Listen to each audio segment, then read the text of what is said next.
Shalom, shalom, bien-aimés, je suis heureuse de vous retrouver aujourd'hui. Je vous salue au nom puissant et glorieux de notre Seigneur Jésus-Christ. Amen. Alors, dans la vidéo dernière, on a parlé de 2 Timothée, le chapitre 4, le verset 1 à 2. Aujourd'hui, nous allons continuer avec 2 Timothée, le chapitre 4, le verset 3 à 4. Alléluia. Merci Seigneur pour cette opportunité d'apprendre de toi. Nous bénissons ton nom et nous te magnifions au nom puissant de Jésus. Amen. Bien-aimé, dis Amen. Alléluia. Alors, 2 Timothée, le chapitre 4, le verset 3 à 4 nous dit « Car il viendra un temps où les hommes ne supporteront pas la saine doctrine, mais ayant la démangeaison d'entendre des choses agréables, ils se donneront une foule de docteurs selon leurs propres désirs, détourneront leurs oreilles de la vérité et se tourneront vers les fables. » Alléluia. Qui sont ces docteurs dont on parle ici? Ce sont ces faux prophètes qui transforment le don prophétique en une voyance. Alléluia. Prenez garde, mes bien-aimés, prenez garde. Timothée a prédit ce temps que nous vivons de nos jours. Oui, alléluia. L'heure était solennelle. Le temps pressait. Alléluia. Car un temps allait venir où les âmes ne supporteraient pas le saint enseignement de la parole de Dieu, où toute prédication serait vaine et nul effet. Alléluia.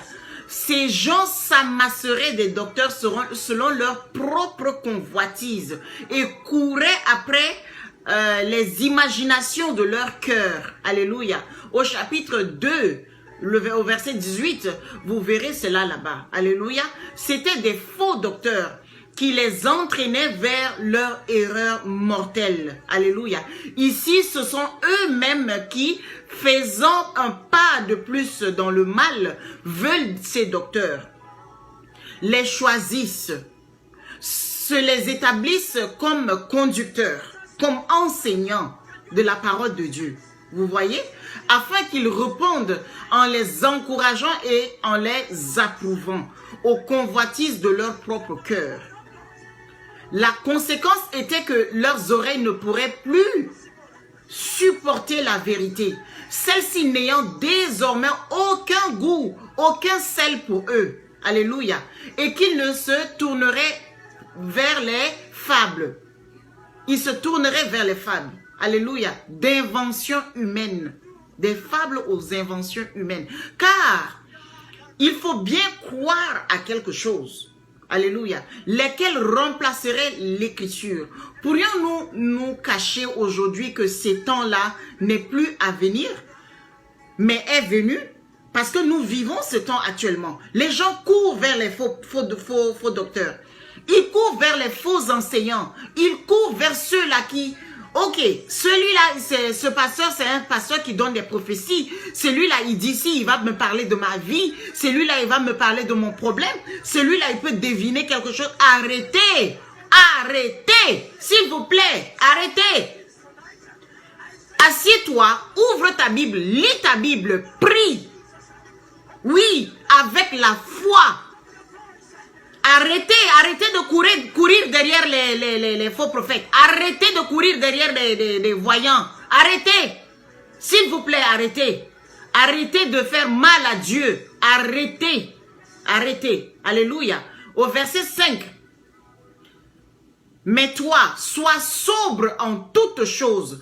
Endure les souffrances. Fais l'œuvre d'un évangéliste. Accomplis pleinement ton service.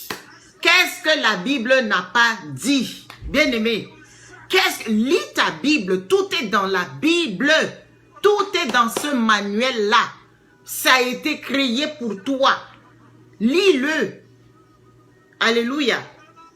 Lis le manuel, s'il te plaît. En contraste avec ces gens, Timothée avait à déployer tous les caractères d'un vrai témoin, d'où les mots « mais toi ». Mais toi, que nous pouvons voir avec la même intention au chapitre 3, le verset 10 et au verset 14 aussi. Alléluia. Sois sobre en toutes choses. Son caractère devait être complètement opposé à ceux qui, sous l'influence des faux docteurs qu'ils s'étaient choisis, s'enivraient des doctrines fatales qui leur étaient servies. Nourri de la parole, Timothée pouvait garder son cœur et ses pensées éloignés de tous les principes par lesquels le monde enivre les âmes. Fais-en pareil. Refuse. Alléluia. Refuse de t'enivrer.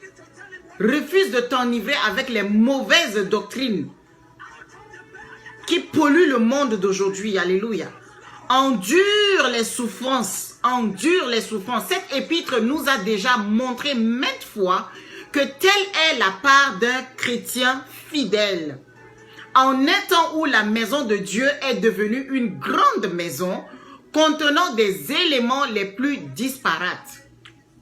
Bien-aimés, les dangers des enfants de Dieu au milieu de cet état de choses, l'indifférence croissante de la vérité, la défection de ceux sur la fidélité, desquels on avait cru pouvoir compter, les calomnies destinées à ruiner moralement les vrais témoins, les assauts contre la parole de Dieu, l'état des assemblées entraînées dans le courant du monde, étaient autant de choses de souffrance pour l'apôtre. Oui, et ça l'est encore aujourd'hui pour les vrais témoins de Dieu. Alléluia. C'est pour ça que nous prêchons, nous n'arrêtons pas de parler. Parce qu'il faut vous ramener sur le bon chemin. Alléluia. Là, il devrait l'être pour nous que la fin des siècles a atteint. Timothée est exhorté à endurer ces souffrances-là. Le Seigneur ne l'avait-il pas fait et l'apôtre n'avait-il pas fidèlement suivi ses desseins modèles? Vous pouvez le confirmer dans 2 Timothée le chapitre 1 au verset 8. Le verset 12 le dit aussi. 2 Timothée le chapitre 2 le verset 2 le dit. Au verset 9 aussi. Alléluia. Fais l'œuvre d'un évangéliste. Nous ne devons pas en conclure que ce ne fut pas proprement le don de Timothée, mais l'évangélisation devait être mentionnée. Parce que la fonction assignée à Timothée était la conduite de la maison de Dieu. Et cette seconde épître nous montre que la grâce l'avait placé là comme témoin d'un chemin selon Dieu au milieu de la ruine. Tu es témoin de Dieu au milieu de cette ruine-là de nos jours. Alléluia. Or, l'état de cette maison exigeait que la prédication revêtit le caractère de l'évangélisation, bien-aimé. Tu dois évangéliser. Il y avait dans ce milieu un grand nombre d'âmes. Aujourd'hui, la plupart entièrement étrangères à la grâce qui devait être amenée à Christ par l'évangile. C'était là qu'il fallait convaincre ceux qui ne tenaient pas au christianisme.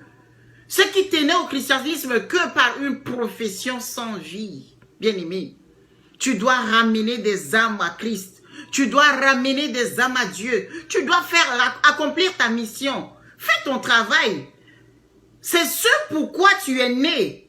C'est ce pourquoi Dieu t'a créé. Tu vis inutilement. Non, tu ne vis pas inutilement. Réveille-toi, bien-aimé. Fais ton travail. Le moment est venu pour toi. Accomplis pleinement ton service. Si vous continuez la lecture, vous verrez au verset 7 que l'apôtre l'avait accompli.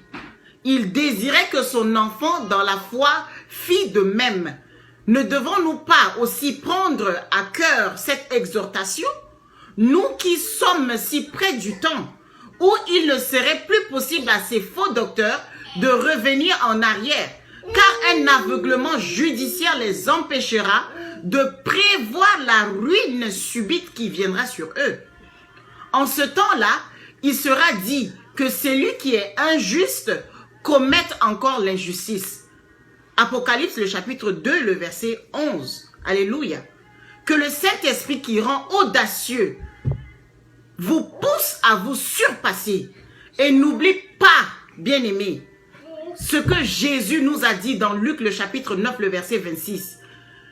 Quiconque aura honte de moi et de mes paroles au milieu de cette génération adultère et pécheresse, le Fils de l'homme aura aussi honte de lui quand il viendra dans la gloire de son Père. Alléluia, avec les saints anges. Gloire à Dieu. Gloire à Dieu. Sois béni, bien-aimé. Seigneur, nous te disons merci.